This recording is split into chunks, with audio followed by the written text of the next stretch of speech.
महायज्ञ का पुरस्कार। प्रश्नोत्तर। पर अकस्मात बुरा वक्त आ गया और सेठ की हालत बहुत ख़राब हो गई। खजाने वाले खाली हो गए। संगी साथियों ने अपनी राह पकड़ी और यहाँ तक नौबत आ गई कि सेठ भूखों मरने लगे। प्रश्न का अकस्मात किसका बुरा वक्त आ गया समझा कर लिखिए। एक अत्यंत ही धनी सेठ व सेठानी थे जिनका जीवन सुखी व समृद्ध था। वे धार्मिक विचारों वाले थे और दीन दुखियारों की सदैव सहायता करते थे, परंतु अकस्मात उनका बुरा वक्त आ गया। पता नहीं कैसे, पर अचानक भाग्य ने पलटा खाया और वे निर्धन हो गए। सभी लोगों ने उनका साथ छोड़ दिया और उनके खजाने भी खाली हो गए। परंतु फिर ऐसी नौबत आई कि सेठ और सेठानी भूखों मरने लगे।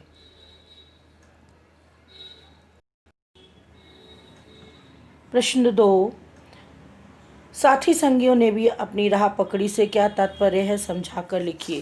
साथी संगियों ने भी अपनी राह पकड़ी का तात्पर्य यह इससे है कि जब सेठ के बुरे दिन आए तब उनके मित्रों, साथियों, संगियों व अन्य रिश्तेदारों ने उनका साथ छोड़ दिया। जब सेठ के पास धन बदौलत थी तब उनके बहुत सारे मित्र थे, पर जिस क्षण उनके भाग ने पलटा खाया और वह निर्धन हो गए, तभी इन सभी लोगों ने उनका साथ भी छोड़ दिया। प्रश्न 3। बुरे वक्त हमें क्या शिक्षा दे जाता है? कुछ समय में साथ छोड़ने वाले मित्रों के विषय में अपने विचार स्पष्ट कीजिए। उत्तर। बुरा वक्त हमें अब सच्चे मित्रों व मतलबी और दिखावटी मित्रों की पहचान हो जाती है।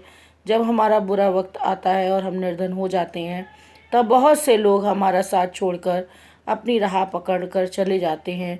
ये सब मतलबी होते हैं जो हमें उनका स्वार्थ सिद्ध करने में असमर्थ पाते हैं तो हमें छोड़कर चले जाते हैं, परंतु कुछ समय में जो हमारा साथ नहीं छोड़ते वही हमारे सच्चे मित्र होते हैं। प्रश्न 3। अकस्मात शब्द का समानार्थक शब्द बताइए। सेठ जी की आर्थिक स्थिति के लिए ये क्यों प्रयुक्त हुआ है? तर्क सहित उत्तर दीजिए।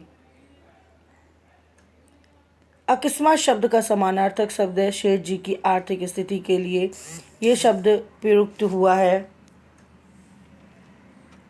क्योंकि उनके भाग्य में अकस्मात ही पलटा खाया और वे निर्धन हो गए। पहले वे बहुत धनी थे, परंतु अचानक वे इतने निर्धन हो गए कि भुखमरे हो गए और दोस्तों ने उनका साथ छोड़ दिया और ऐसी नौबत आई कि वे यज्ञ बेचने के लिए उन्हें कुंदनपुर जाना पड़ा।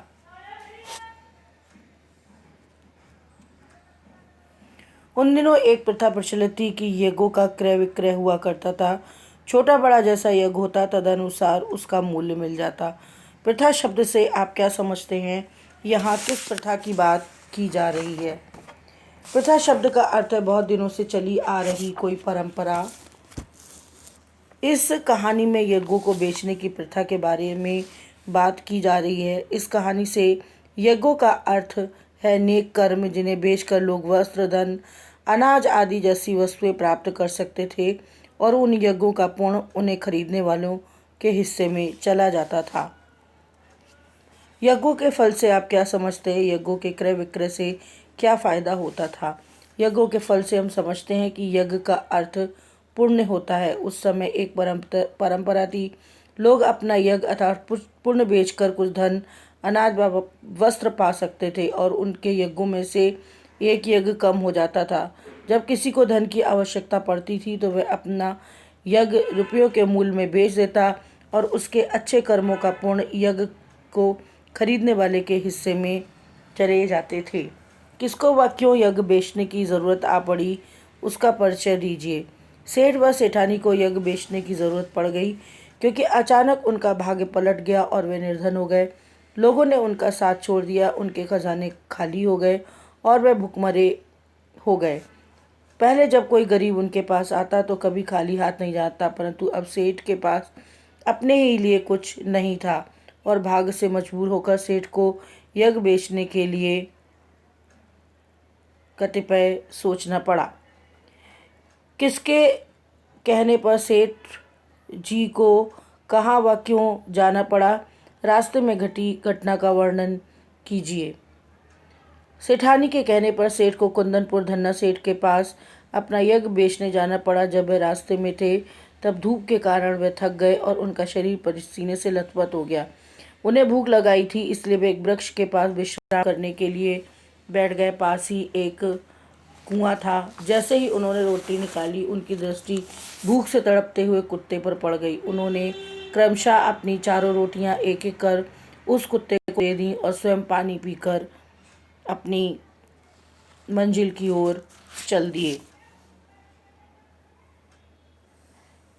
यह अफवाह थी कि उनकी सेठानी को कोई दैवी शक्ति प्राप्त थी, जिससे वह तीनों लोगों की बात जान लेती थी। किसके बारे में क्या अफवाह थी, उसका परिचय दीजिए।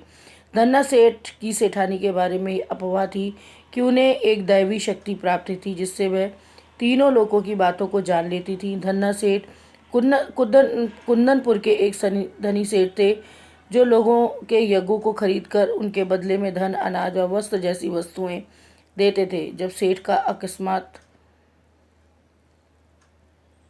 निर्धन हो गए, तब वह भी अपना यज्ञ बेचने के लिए उनके पास गए। दैवी शक्ति से क्या समझते हो? सेठानी को प्राप्त दैवी शक्ति के बारे में लिखिए। दैवी शक्ति का अर्थ है अलौकिक शक्ति। ऐसी अफवाह थी कि धन्ना सेठ की पत्नी को दैवी शक्ति प्राप्त थी, जिससे उन्हें तीनों लोगों की बातें पता चल जाती थी। कहानी के अंत में हमें पता चलता है कि सेठानी को वास्तव में ऐसी शक्ति प्राप्त थी, जिसे उन्हें निर्धन सेठ के रास्ते में की गई उस मानवीय कर्म को पहले से ही पता चल गया था, जिसे खरीदने के लिए वह उनसे कह रही थीं। तीनों लोगों से क्या तात्पर्य है? उनके नाम लिखते हुए उनके बारे में संक्षिप्त रूप से लिखिए। तीनों लोगों से तात्पर्य धरती, आकाश और पाताल से है। धरती से साथ तात्पर्य इस संसार भूमि मृत्यु लोक से है, जिसमें इंसान रहते हैं। आकाश से तात्पर्य गगन से है और पाताल से तात्पर्य धरती के नीचे भीतर से है। धन्ना सेठ की सेठानी को इन तीनों लोकों में होने वाली गतिविधियों के बारे में स्वतः ही ज्ञात हो जाता था। सेठानी को अपनी शक्ति द्वारा क्या पता चला? उसने सेठ से कौन सा यज्ञ बेचने के लिए कहा? समझाकर लिखिए।